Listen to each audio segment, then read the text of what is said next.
Gumbo, you want to say something? You want to say something? You want to talk about Samoa Joe? Do you want to talk about Samoa Joe? This is my co-host, French Bulldog Gumbo, or the Childish Gumbino on Instagram. Thank you, buddy. Thanks for the good whispers. I will talk about that today.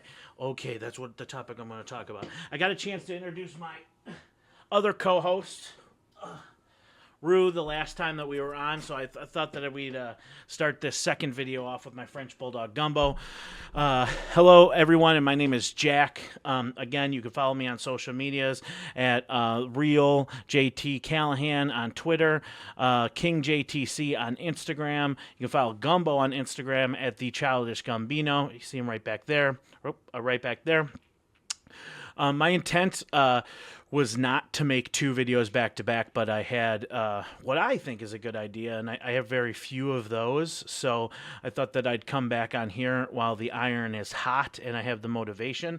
This video is dedicated to the casual wrestling fans, or the people that have fallen out of wrestling, or the people, the wrestling fans by proxy, maybe, or the loved ones of wrestling fans. You know, people that want to kind of keep their ear to the ground a little bit with pro wrestling, but they don't want to invest all that time and energy, because let's face it, I've been watching wrestling for a long, long time, the majority of my life, and I do get it. Like, there is a lot of content out there, and a lot of people don't know where to start. So once a week, I'm going to drop one of these videos, and I'm just going to give you kind of the cliff notes of what's going on in pro wrestling, what I think is important to kind of keep you up to date. And I don't know, maybe I can make a wrestling fan out of you. Maybe you just want to know a little bit more knowledge so you can have a little bit more conversation. So let's get into it. I didn't intend for both my first videos to be about John Cena. And 10 years ago, somebody that avidly didn't like John Cena would be shocked that his first two YouTube videos 10 years from now would be about John Cena, right? But I do want to talk about the cultural significance that this is going to have, because in so many ways the dust has not settled when it comes to John Cena's heel turn, right? And in the spirit of what this show is supposed to be about, is about to be the casual wrestling fan, or people that just kind of want to know a little bit about wrestling. A heel is a bad guy or a villain, and a babyface is a good guy or a hero. And I'm going to use that term quite a bit, right? I don't have the ability usually to stop myself and talk about I just assume everybody knows what I'm talking about sometimes, right? So bear with me as I try to learn my own language for this show, right?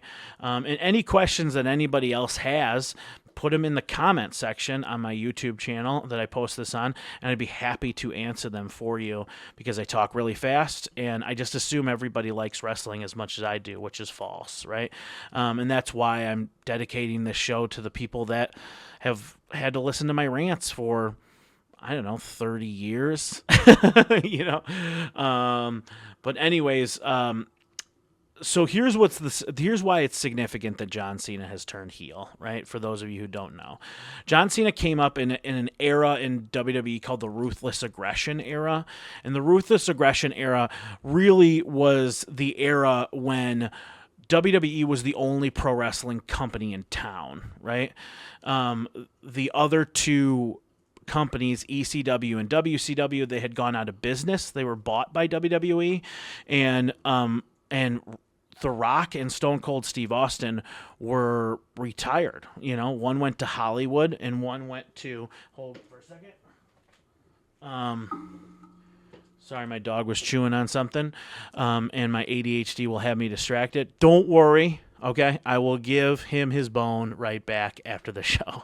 But my ADHD will not allow me to talk about John Cena while Gumbo chews on his bone, unfortunately. But anyways, this was at a time period when Stone Cold and The Rock, they had left, and WWE was without a superstar, really, you know?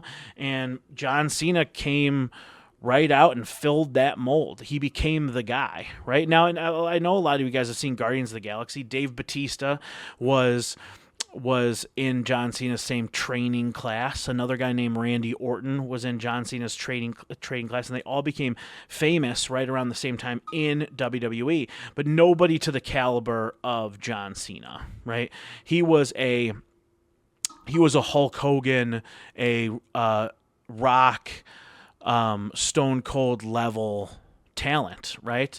But he came in a weird time where it was like, imagine being in a world, right, where you had 3 different flavors of ice cream, right? There was 3 different wrestling companies in town, right? And all of a sudden, everybody got exactly what they wanted on any given day, right? You could turn on every different channel and get whatever you wanted. You could get whatever flavor of ice cream you wanted on that day. Imagine if they stopped making 2 of those 3 flavors and you were left with 1. You were not going to make everyone happy, right? And John didn't make everybody happy. For a person like me that is like a wrestling purist and didn't want a pro wrestler kind of shoved down our throats, I didn't want John Cena, and I was wrong. I will be the first to admit I was wrong, right? I missed out on, like I said in my last show, I missed out on the best years of John Cena's career because I was too stubborn, right?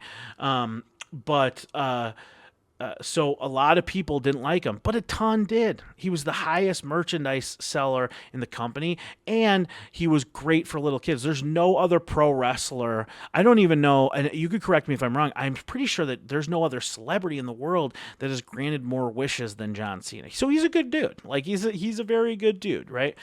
He was great for the company, right? He was Hulk Hogan. Hulk Hogan obviously was gone. Ric Flair was gone, right? Like Stone Cold, The Rock, like I said, they were gone, right? And John Cena came up in a time period where it was they needed somebody, and they got somebody. They got John, right? So with all that being said, is he was never going to turn into a bad guy, right? He was never going to turn into a bad guy. And for years, people wanted him to turn into a bad guy. People like me wanted to turn into a bad guy because we felt the fact that it's like, this is getting stale and old. I want to see something new, right? But let's face it, if you're the highest merchandise seller in the company, nobody wants to turn him into a bad guy. What, are you going to throw away all the merchandise sales? Like, it didn't make sense, right? So, I don't understand, So let me say this. There are 3 times in pro wrestling, in my personal opinion, that I can remember where I was, right? Like I can remember where I was. I've seen a lot of really great moments, a lot of really incredible moments. Eddie Guerrero winning the world championship, Shawn Michaels winning the world championship, Daniel Bryan winning the world championship, the women getting their own wrestling pay-per-view, the women main eventing WrestleMania. I've seen a lot of amazing things happen, right? But there are 3 moments where I can remember specifically where I was, what I said, and how I felt, right? The first was when Hulk Hogan turned into a bad guy, and I will get back to that in a second.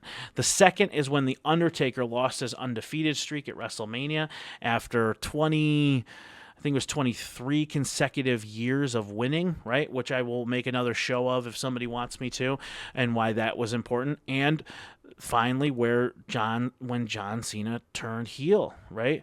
And the reason that I think it was so important to do so is because we live in a world where there isn't a real bad guy anymore. People like me have ruined the wrestling industry, where it's just like we want to like the bad guys just as much as we like the good guys, right? There is no heel and face anymore in our brains because it's we like the product so much and we like wrestling so much. So to make a true bad guy, you really have to do something insane and crazy and out of the box. And what a better way than John Cena saying he's going to wrestle for 1 more year. He's going to do the exact same thing. He's going to win a world championship. He's gonna shake hands, kiss babies, basically run for president, right? And it was going to be the same old thing. And boom, surprise, change, right?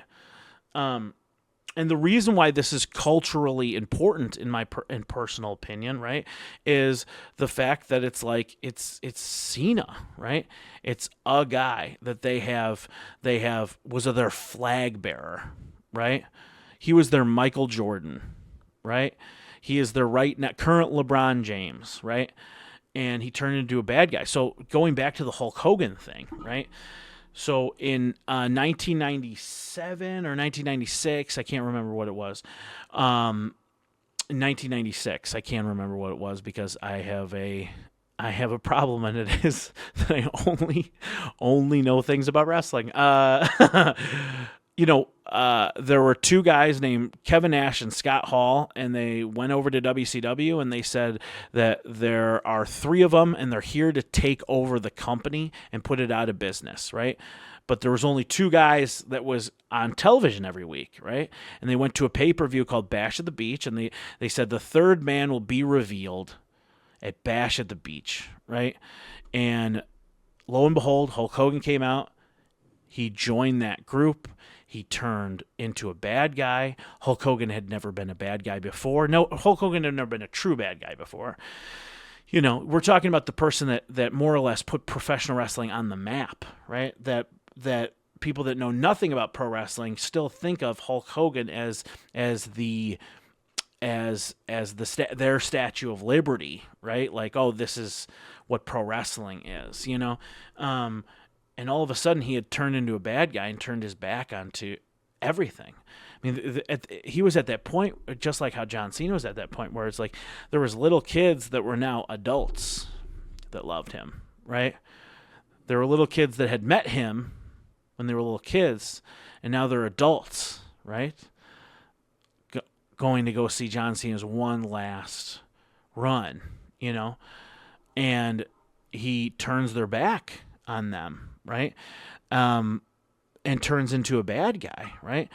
Hulk Hogan, when he turned into a bad guy at Bash of the Beach and joined the NWO, it was called, saved professional wrestling, right?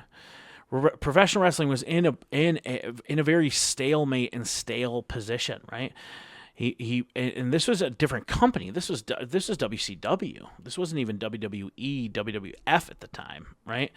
It was a different company, and it was so powerful and so life-changing. People threw things into the ring. They threw food. They threw I heard Hulk Hogan tell people tell him the batteries and glass bottles were thrown in the ring. I don't know how true that is, but things were thrown in the ring at Hulk Hogan and Kevin Nash.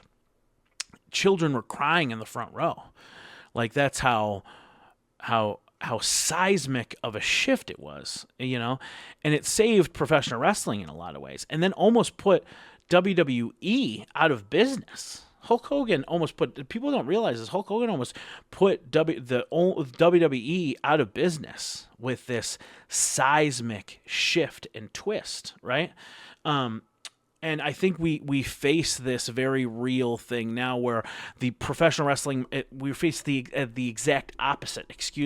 Is of the professional wrestling now. There's so many companies, there's so many people doing spectacular things. The market is almost saturated, right, and overblown. And like I said earlier, there can't be a real true bad guy anymore, because people like me, these internet trolls, I'm not saying I'm an internet troll, but these people that like the bad guys, enjoy the bad guys' work just as much as they enjoy the good guys' work, it's hard to make a bad guy really hateable. And how do you do that besides turning the one guy that's like Superman into an evil Hollywood jerk off? That's the thing. Like, what's our least, we all love Hollywood, right? We all love movies, but we all like have our fear of like our favorite movie star. You meet him and they're just a Hollywood douchebag, right? And how real of a fear can you turn that into when the guy that has treated everybody with respect, has granted so many wishes for sick kids, shook hands and signed autographs in the front row. He was the first one to show up to the shows, the last one to leave, always doing the right thing. And now he's a corporate stooge, corporate Hollywood stooge, right? In many ways, just like Hulk Hogan turning heel, John Cena turning heel kind of saved the business. Where when Hulk Hogan turning heel, it was very much that the business was getting very stale at the time. There was nothing new. There was nothing cutting edge. And now the business is, there's so much cutting edge. There's so much new. How are we going to make things shocking? How are we going to change things? I got an idea. Let's have John Cena announce he's only going to wrestle for one more year. He's going to do the exact same stuff, and then the second time he wrestles, he kicks the number one guy in the company right in the balls in front of The Rock. And him and The Rock are two bad guys together, right? I think as in years to come, we're going to talk about this seismic shift and these seismic changes that we see. So I'm going to try to do this once a week. It's not going to be topic based, right? I'm going to try to break down things that people should know about pro wrestling that are going on for the casual pro wrestling fan once a week. And just talk about those types of things. And it's really, really, really inspired by my friend Brett. So I thank him very much, and inspired by my mother, who will regularly text me, hey, I just saw this. Can you explain this to me in layman's terms? I just saw that. Could you explain this to me in layman's terms? So let's talk wrestling. Keep on talking wrestling with me, guys. Thank you very much.